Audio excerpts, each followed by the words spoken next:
자, 종교개혁은 제 5페이지입니다. 4장. 종교개혁 말씀.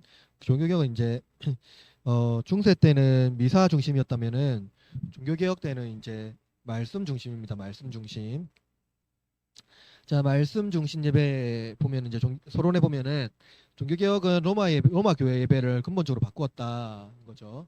지난주에 이제 중세를 배웠잖아요. 중세는 이제 미사 중심이고 미사 중심이라는 것들이 좀 어떤 이제 그 성인 숭배 사상으로 잘못된 방식으로 이제 번지게 되면서 그 공로 사상, 그러니까 연옥 교리가 이제 중세교회에 이제 중심이 되었다 하는 겁니다.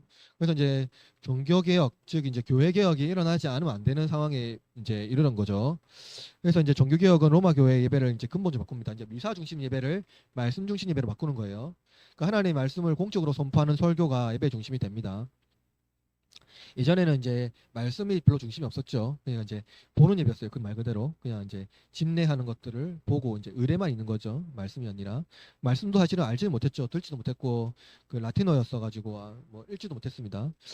또 이것 때문에 이제 예배당 구조도 바뀌었어요. 이전에는 이제 고득 양식이라던가 거대한 양식이었는데 굉장히 이제 예배가 이제 교회가 단순화되죠. 단순화됩니다. 울타리가 쳐져 있는 제단이 사라지고요. 그 자리에 수교 강단이 들어섭니다. 원래 이제 재단 위에는 이제 재단상이 있고 재단화가 있고 막 그랬었잖아요. 그 이제 그런 것들 다 사라지고요. 강단만 있습니다. 강단, 설교 강단만요. 특히 설교 강단이 이제 공중 높이 뜨는 이제 이 그림 5번에 보면은 제네바 생페르 교회의 예배당인데 여기가 이제 그 칼빈이 이제 그 사역했던 그 교회입니다. 이 보면은 이제 이 원형으로 돼가지고 높이 있는 곳 있죠. 그게 이제 설교단이요, 설교단. 굉장히 높이 있죠. 밑에 대중석이고. 그래서 이제 설교 강단이 굉장히 공중 높이 가게 되고 다른 재단은 없어져요. 그래서 이 설교가 하늘로부터 울려 퍼지는 복음의 선포임을 나타내기 위해서 이렇게 이제 변형이 됩니다. 설교단이 이제 굉장히 높이 올라가죠. 음, 그리고 이제 성화와 성상도 이제 사라지죠. 사라집니다. 따라서 이제 종교개혁은 중세 보는 예배를 이제 듣는 예배로 바꾸죠. 그러나 이제 성찬에 대한 갈등으로 교회가 분열이 납니다. 이제 사실은 이제 개신교회가 개신교회가 이제 종교개혁을 해서 이제 보통 종교개혁이라니까 이제 신교잖아요. 신교, 구교가 있고 구교. 구교는 이제 로마 교회죠. 신교가 프로테스탄트라고 하는데 이제 그 개신교죠, 개신교. 그런데 로마 교회는 교파가 별로 없거든요. 근데 개신교가 교단이 굉장히 많은데 그 기초 처음에 분열된 이유가 그거예요. 이제 성찬 때문에 성찬 때문에 성찬론 성찬론 때문입니다. 여러분 잘 알고 있는 것처럼 뭐 성찬론이 이제 때문에 이제 갈등이 일어나거든요. 그게 이제 사실은 이제 초기에는 성찬론 때문에 일어나지만 이것이 나중에 잘못된 방식 빠지면서 이제 또 엄청난 갈등이 일어납니다. 첫 번째로 이제 설교단 중심의 건물인데요. 종교개혁 초기에 예배당이 없었으므로 어디든지 예배했었어요.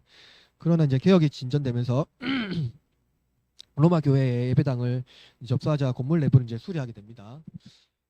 성화와 성상이 이제 제거되죠. 그러니까 우상 숭배했던 그런 것들이 이제 제거가 되고요. 제단과 울타리, 성가대석을 모두 없애고 예배당 전면에 소교단만 이제 우뚝 세워집니다. 물 좀 갖다 주세요. 그리고 설교단 바로 앞에 이제 회중석을 배치하고요. 설교단은 공중에 부양하듯 하늘 높이 올라가고 거기서 선포되는 천상의 말씀들이 이제 청중들에게 바로 전달이 되게 됩니다. 그렇죠? 이제 두 번째로는 직분과 말씀의 이제 회복인데요. 그러니까 이제 그 종교개혁 때 일어나는 여러 가지 이제 그 절차는 그 성경에 근거하고 있고 중세 때 잘못된 방식으로 일어났던 모든 것들을 다시 원래 성경의 방식대로 바꾸는 겁니다. 그래서 뭐 그러니까 개신교가 새로운 어떤 교회를 만든 게 아니라 원래 성경에서 말하고 있는 초대 교회로 이제 회복하자는 거죠. 음, 로마 교회의 사제단은 이제 주교 사제 부제로 이어졌고요. 그러나 본래 성경이 기록된 직분은요, 목사와 장로 그리고 집사입니다.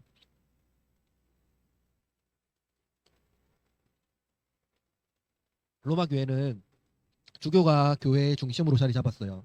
그렇죠? 그래서 이제 곧 그 예전의 핵심이었어요. 그러니까 주교가 예전을 이제 하면서 로마 교회 성당 가면은 성당에 뭐가 제일 많은 게 뭐가 있어요? 성당에 딱 밖에서 봐도 스테인글라스라고 있잖아요. 스테인글라스. 스테인글라스가 스테인글라스 자세히 보면은 어떤 그림입니까? 그냥 의미 없는 그림이 아니잖아요. 다 예수님의 십자가 혹은 마리아라던가 그 열두 사도라든가 어떤 성화가 그려져 있어요. 스테인글라스에. 그리고 성당에 들어가면은 뭐가 돼 있습니까? 대부분 성화와 그런 어떤 기념할 수 있는 것들이 많이 있다라는 거죠. 그게 뭐냐면은 말씀을 못 들으니까 말씀을 못 들으니까 뭘 합니까? 눈으로 예배를 봤어요, 그냥. 그러니까 그림으로 예배를 보고 성상으로 예배를 보고 그걸 보고 보는 것으로 이제 그, 그 성경을 이제 한 거죠. 이제 사실 성경이 없으니까 그냥 동상이 그러니까 성화와 성물이 이제 성경이 돼버린 거예요, 그들한테. 그런데 이제 그래서 이제 주교들이 으뜸이라고 주장하면서 교회 자리에 교황의 자리에 앉게 됩니다. 이제 로마 교회의 주교가 그 수위권이라고 하는데 그 수위권을 가지거든요. 그게 언제부터냐면은 그 콘스탄티누스 때부터입니다. 때부터입니다. 왜냐면은 콘스탄티누스가 그 통일 그러니까 이제 제국을 통일하면서 로마를 국교화시키거든요. 그러면서 이제 콘스탄티노플로 가지만 사실상 로마의 원수도는 로마예요. 그죠? 로마 에 이제 주교가 대교구가 다섯 개 있다고 했잖아요. 대교구가 대교구 다섯 개 뭡니까? 기억나세요? 대교구 다섯 개 초대교회 때 초대 그 콘스탄티누스 있을 때 네?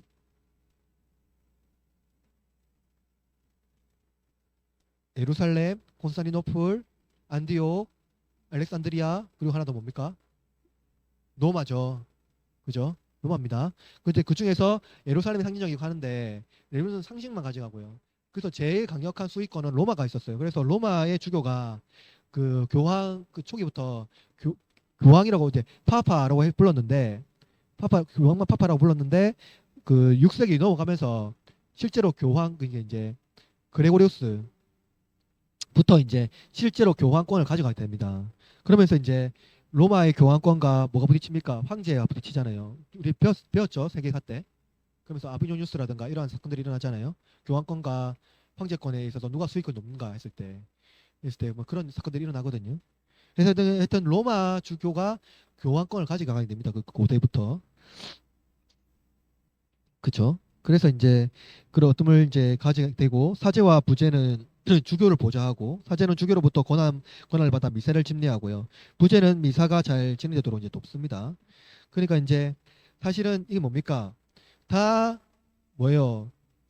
그 성직자들이잖아요. 그죠? 성직자 중심의 예배가 중세 예배였어요. 성직자가 아니고서는 예배에 집례할 수 없었습니다. 그러니까 예배를 돕거나 예배 행위를 할 수 없었어요. 개혁자들은 교회 모든 직분이 예배를 위해 세워진다고 믿었어요.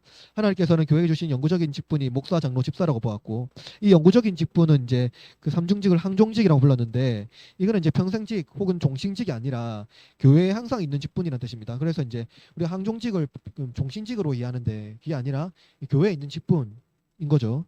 교회의 직분, 그러니까 예배의 직분 을 말하는 거지 종신직이 아니라는 거예요. 목사는 말씀의 사역자로서 예배 때 하나님 말씀을 공적으로 선포합니다.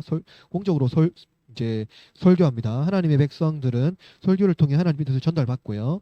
개혁자들은 지금도 계속되는 예언이 있는데 예언이 끝났다고 하잖아요. 그죠? 성경에서 끝났다고 하잖아요. 근데 개혁자들은 지금도 계속되는 예언은 그것을 바로 이제 설교로 보았어요. 왜냐하면 하나님 말씀으로 이제 들었으니까요. 목사는 설교자뿐만 아니라 예배 전체를 인도하는 예배 인도자입니다. 목사는 찬양도 하고 인도도 하고 기도도 합니다.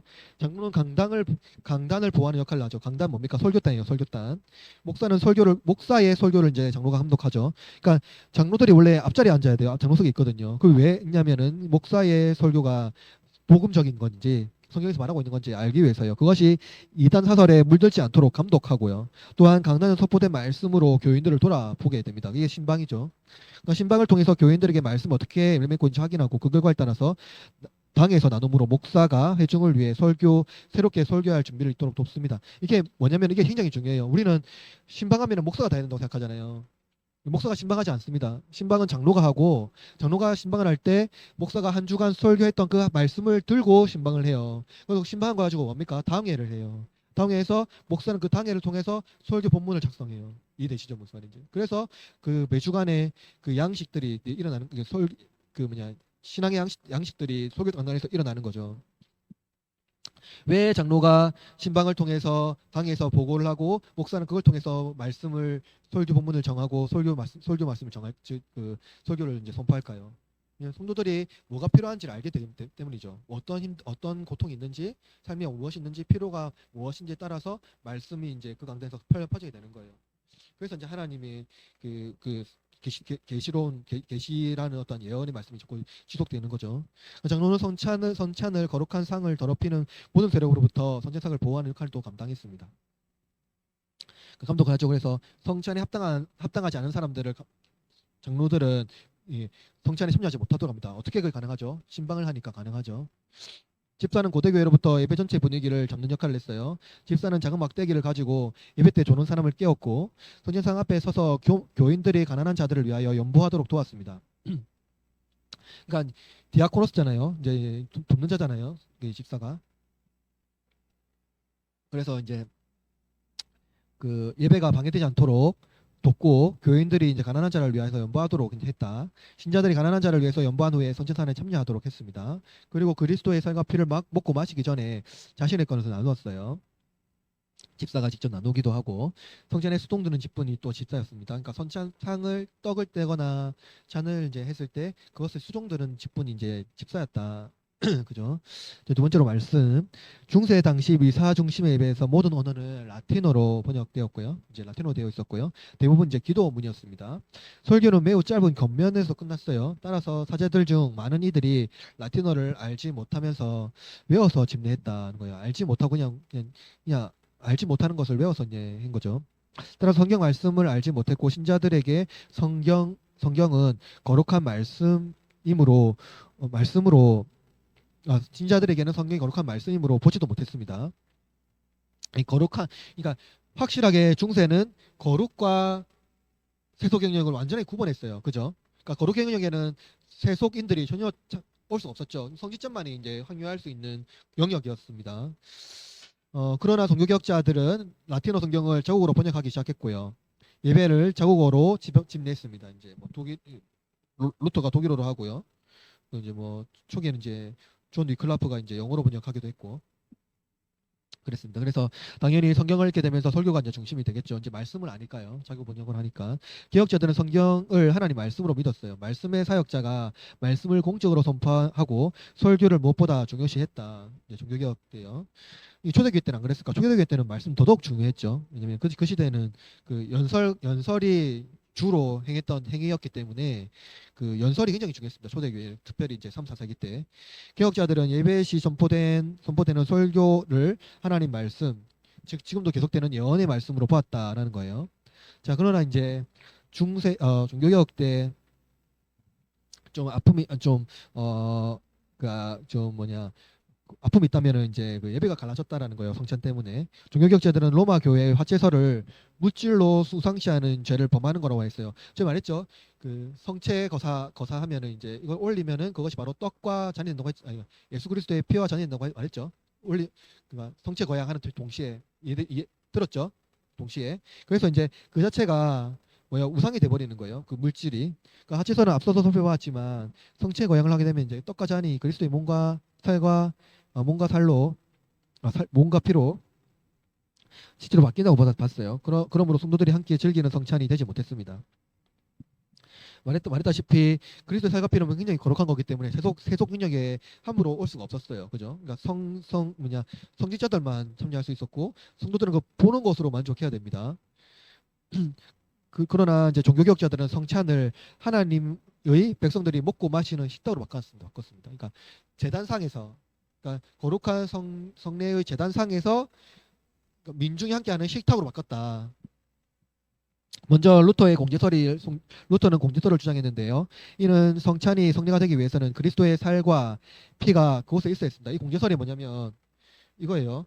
이게 떡이잖아요. 떡이면은 그리스도의 살과 피가 여기에 아래에 그리고 중간에 그 머물러 있다라고 봤어요. 그리스도의 살과 피가 존재하는 것들이 이게 공제설이거든요. 그래서 이제 루터가 왜 이렇게 얘기했냐면 루터는 성례가 되기 위해서는 실제로 그도 그리스도의 살과 피가 있어야 된다고 봤어요. 그러니까 그 실제하는 그 존재, 그 물질이에요. 그래서 이제 물질의 요소와 함께 이제 실제가 물질의 요소와 함께 실제가 있다고 본 거예요. 루터는 실제 이제 이 물질에 있으면 물질 자체가 완전되는 건 아니지만 그 요소마다 그리스도의 살과 피가 존재한다라고 본 거예요. 그러므로 이제 그 성찬에 이제 떡과 잔을 받으면서 먹고 마실 때 그리스도의 살과 피를 함께 먹고 마시는 거라고 이제 생각한 거예요. 루터는. 자, 그러면은 7위의 개혁자 쯔빙글리가 있는데요. 쯔빙글리는 뭐 여러분도 들어본 바가 있는지 모르겠는데 루터와 완전히 달라요. 이게 화제설이라면 공제설이라면 쯔빙글리는 이제 기념설입니다. 기념설이 뭐예요? 말 그대로 메모리얼 하는 거예요. 메모리얼. 기념하는 거예요. 예수님께서 하신 일들에 대한 2000년 전에 했었던 그 일들을 기념하는 겁니다. 그런 하늘에 계신 그리스도의 몸을 이 땅으로 끌어내서는 안 된다고 말했어요. 그러니까 하늘에 계신 예수님을 이 땅으로 끌어내리면 안 된다는 거죠. 그 성찬식은 순수하게 기념의 관점으로 보았는데요. 이는 기념설이라고 하는데 즉 성찬식의 그리스도의 십자가 사건을 기념하는 거예요. 이제 그리스도의 십자가가 우리를 위해서 무엇을 하셨는지 생각해보고 기념하는 겁니다. 그런 성찬식을 기념식으로 볼 수 있는 그것은 이제 중요한 것은 그 믿음이에요. 믿음. 왜냐하면 믿음이 없으면 볼 수가 없거든요. 따라서 믿음만이 성찬식의 효력을 가져와요. 근데 실제 떡과 살은 없으니까요. 그러니까 이 떡과 살을 먹고 마실 때 우리의 믿음으로 그냥 그것을 바라본다 하는 기념을 한다 하는 거죠. 그러나 이렇게 되면 어떻게 됩니까? 성찬식은요 참여가 아니라 과거의 사건을 기념하는 것에 불과해요. 그래서 이러한 사건 기념설에 되게 되면 뭡니까? 장례식처럼 되는 거죠. 성찬식이요. 우리나라는 대부분 뭡니까? 기념설이에요. 지금 현재 우리나라는 대부분 나를 기념하라 이 말씀을 가져와가지고 그냥 기념하는 것밖에 안 되는데 그러다 보니까 장례식처럼 되는 거죠. 근데 사실은 이것도 사실은 우리가 그 장로교에서 그 바라보는 성찬의 근거는 아닙니다. 그럼 우리가 말하는 성찬의 근거는 뭡니까? 그거는 이제 칼빈이 주장하는 이제 거거든요. 그게 이제 영적 임재설입니다. 칼빈은 이제 루터와 츠빙글리 사이의 이제 중용을 이해하는데요. 그게 뭐냐면은 성찬의 이해의 핵심이 이제 성령의 임재 혹은 내주입니다. 이게 뭐냐면은 이게 떡이 있잖아요. 기념사 사이 이제 이 중용점을 보면 되는데 이 떡이 있잖아요. 떡이 있으면 이게 중간에 뭐 이런 게 실제 존재하는 것이 아니라 이것을 먹고 마시는 행위자가 있을 거 아닙니까? 먹고 마시는 행위자가 있으니까 그걸 소화시킬 거 아니에요. 몸에서 소화시킬 때 어떤 일이 일어나냐면 내 안에 성령께 참여하셔서 성령의 내 안에 감화하셔서 그 실제로 떡과 살로 내 몸 안에서 그 화한다 하는 거예요. 성령께서 화하게 한다는 거예요. 이게 무슨 말인지 아시겠죠? 그러니까 실제로 행위자가 피와 살과 떡을 먹으면 그 존재는 실제로 예수 그리스도 살과 피가 아니지만 그것을 먹고 마셨을 때 성령께서 내 몸에 내주 혹은 임재하셔서 그것을 실제 예수 그리스도의 살과 피로 화하게 하셔서 내 안에 임재하신다, 나 안에 임재하신다 하는 것이 영적 임재설이랍니다. 그래서 우리는 사실은 이런 영적 임재설을 이제 다시는 이 장로교회의 기본적인 성찬론의 근거입니다. 그래서 따라서 칼빈은요 성령을 통해 떡과 잔에 실제로 우리한테 임재한다. 그러니까 예수가 내가 이것에 참여함으로 말미암아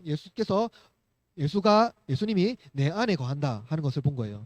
로마 교회는 칠성례를 만들어서 신자들의 삶 전체를 성례 안에 결속하려고 했습니다. 그러나 기억자들은 성례는 그리스도께서 친히 제정하신 복음만이 그러니까 복음의 약속의 눈에 보이는 거룩한 표와 인이라고 말했어요. 그러니까 이제 그 성례가 복음의 약속에 뭡니까? 중요한 것 눈에 보이는 거룩한 표와 인 그죠? 그래서 이들은 성찬을 뭐랍니까? 보이는 말씀이에요. 보이는 말씀.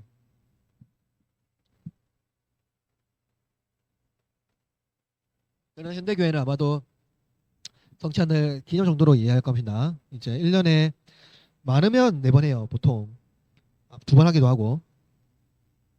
대부분 예수님의 순환을 떠올리며 장례식 같은 분위기를 연출합니다. 그러나 성찬은 식사가 핵심이에요. 식사가. 그죠? 제가 사실은 원래 이게 저기 성찬상인데 저게 원래 우리 교회는 너무 작아서 저게 식당이에요. 식당 위에 장과 떡이 있는 것은 그 예수님의 잔치에 참여하는 거예요. 원래 사실은 여기 강상 위에 있으면 안 되고 강상 아래에 여기 식탁이 있어야 되거든요. 우리 교회 너무 작아서 이렇게밖에 안 되지만 아무튼 그 의미입니다. 그래서 식탁의 의미예요. 근데 사실은 선전상 있는 교회 여러분 본 적 있습니까? 없잖아요. 그 성례식 할 때만 그 앞에 나를 기념하라 그 하얀색 커튼 하얀색 그 뭐냐 보해 놓고 이렇게 해 놓잖아요. 원래 성찬 그 보이는 말씀이기 때문에 항상 예배당 앞에 성찬이 있어야 돼요. 그래서 그렇습니다. 그래서 그러나 성찬은 식사가 핵심이고요. 식사 시간이 필요 없다고 여기는 사람은 아마 없을 거예요. 그죠? 안 먹고 살 수는 없잖아요. 그러니까 우리 살면서 식사 시간이 필요 없다고 여기는 사람 아무도 없습니다.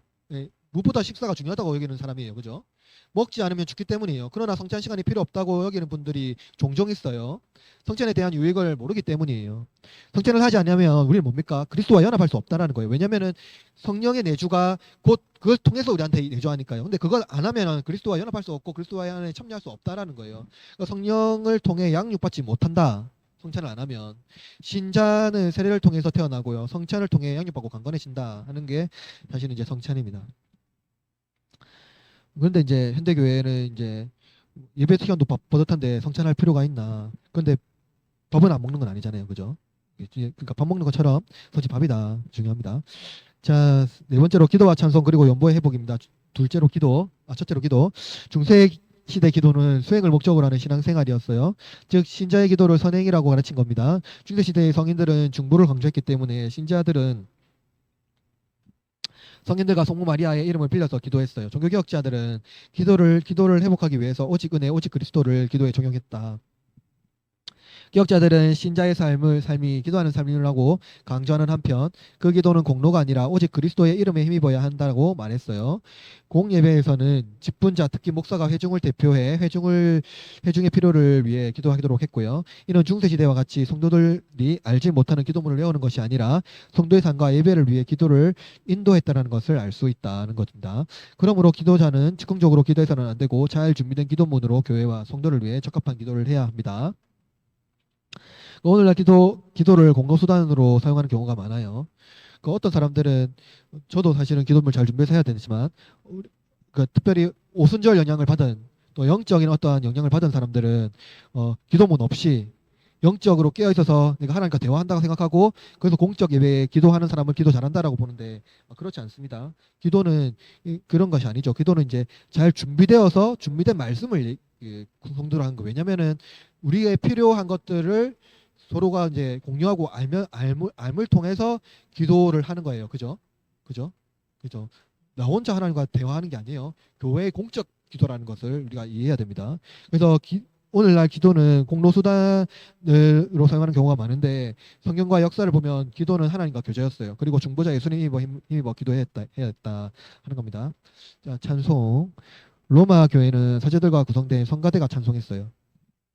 성가대석은요 제단과 가장 가까운 곳에 배치되었고 회중석은 그 뒤쪽으로 배치되어 있었어요. 회중과 제단 사이에 성가대가 버티고 있었던 거예요. 회중은 찬송에 제외된 것입니다. 그렇죠? 그러니까 회중은 찬송할 수 없었죠. 왜냐면은 하나님의 찬송은 거룩해야 된다고 했으니까 아주 세련되고 우아한 사람들 그런 옷을 입은 사람들이 제단 옆에서 찬송을 했어요. 그러나 종교개혁은 어떻게 합니까? 찬송을 회중의 입으로 돌렸어요. 모든 사람이 함께 찬송하는 거죠. 특히 고대교회부터 있었던 시편을 다시 찬송하게 했던 겁니다. 시편은 원래 교회의 노래였죠. 시편 자체가 그 노래였으니까요. 그것은 의인의 고난과 지혜 그리고 하나님의 섭리를 노래하는 것이기 때문입니다. 만약 성가대가 필요하다면 그것은 회중의 노래를 돕는 것이야 했어요. 그러니까 무대가 아니라 함께 찬양하는 겁니다. 즉 성가대가 아니라 찬양대가 올바른 표현이겠죠. 또한 찬송이 공연이 되어서는 안 되며 예배의 행위로 마땅히 들려져야 함을 기억해야 한다는 것입니다. 자, 연보. 고대교회의 연보는 식사였어요. 그것은 예수님께서 베푸신 성찬에서 드러납니다. 성찬은 하나님께서 우리에게 베푸신 잔치예요. 그것을 먹고 마심으로 육체를 보존할 뿐만 아니라 영혼의 의사이신 예수님이 내주하심으로 우리의 영혼을 건강하게 하는 것입니다. 성찬은 곧 가난한 자를 돕는 은혜의 자리였어요. 집사들은 가난한 자들의 연보를 돕도록 선전상의 앞에서 성도를 독려했습니다. 가난한 자를 통과하지 않고서는 성찬의 자리에 갈 수 없었던 것입니다. 이것은 하늘의 황제이신 그리스도께서 땅에 거진 인간과 결합한 상징을 보여주는 것과 같습니다. 따라서 고대 교회와 개혁자들이 성경에서 발견한 연보는요, 건물과 행정을 위한 것이 아니라 가난한 자를 구제하고 우리의 이웃을 돕는 것이었다는 것을 알 수가 있습니다. 오늘 그거를 이제 정리해서 말하자면, 종교개혁은 무엇보다도 중세에 있었던 그 중세에 있었던 미사 중심의 예배를 말씀 중심으로 바꿨어요. 특별히 그 종교개혁으로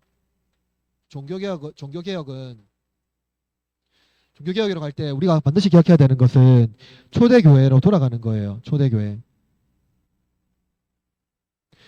돌아간 거니까 종교개혁 때 일어났던 어떤 교회들이 새로운 교회가 아니라 초대교회예요. 초대교회 모델로 돌아가는 거고 성경으로 돌아가는 겁니다. 그러니까 종교개혁 때 함께 일어났던 운동이 있는데 그게 뭐냐면 이제 문예보호 운동이죠. 르네상스잖아요. 르네상스가 무슨 운동입니까?